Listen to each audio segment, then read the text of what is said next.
Okay, hey there you guys, welcome. I'm Dr. Nick Good from SuccessUltraNow.com, and we got a very special and amazing event here right now with Dave Wolfe, DavidWolfe.com, and David Wilcock from DivineCosmos.com. We're going to be sharing some amazing information with you, dealing with three very specific topics.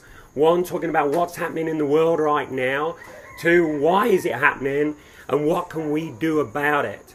So welcome, brothers. Thank you very much. Thank you so much for being here today. So I'd love to kick off, because these guys are like super active in the world.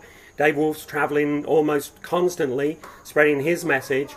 And Dave Wilcock's got a tremendous following on the internet and doing a lot of traveling as well. So they both got some really amazing dynamic perspectives. So I'd like to kick off with you, Dave Wilcock, if you would. You know, what is happening in the world right now, mate?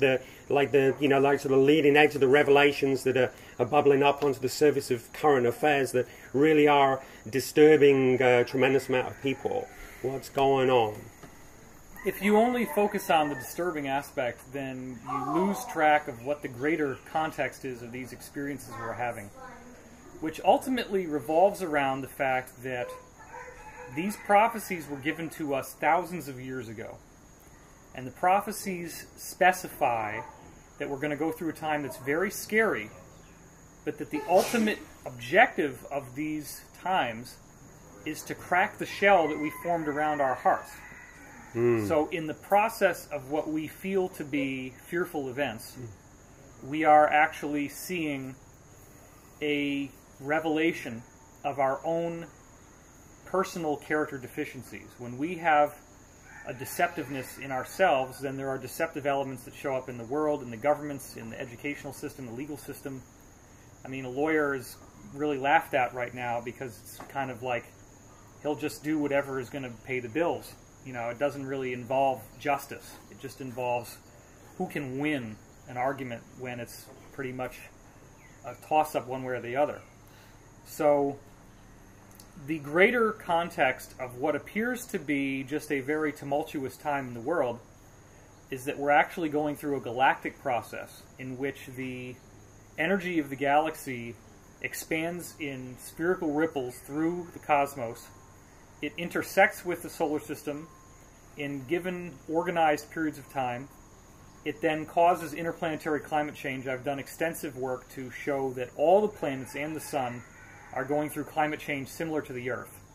This does not in any way mean that we can go ahead and create pollution and fossil fuel.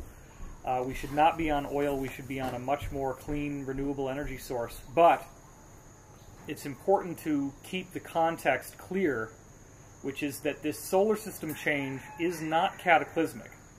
It is a superficial manifestation of a greater change, which is actually related to consciousness and the structure and function of DNA as a whole. So the heating effect that we see in the solar system is really just a side effect of a biophysical reaction that is triggered by this movement into a higher zone of energy in the galaxy. The reason why I'm here with David Wolfe, who many of the people who have read my website are not familiar with him, is basically because David grounds in the dietary perspective. And in my work, to a large degree, I probably have not emphasized this as much as I should. As I was talking to you before, Nick, I see a lot of people who have a spiritual growth perspective that they're putting out there to the world, and they're really big on some of the technical points and some of the analytical points about meditation and about how to contact the higher self. What they don't remember, or what they fail to realize, is that you are a biological being.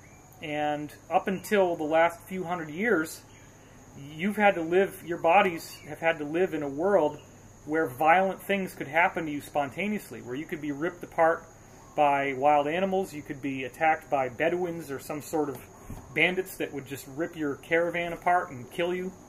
So when you have to understand the context of Christianity, when Jesus is crucified, it's talking about the fact that that's something that could have happened to anybody.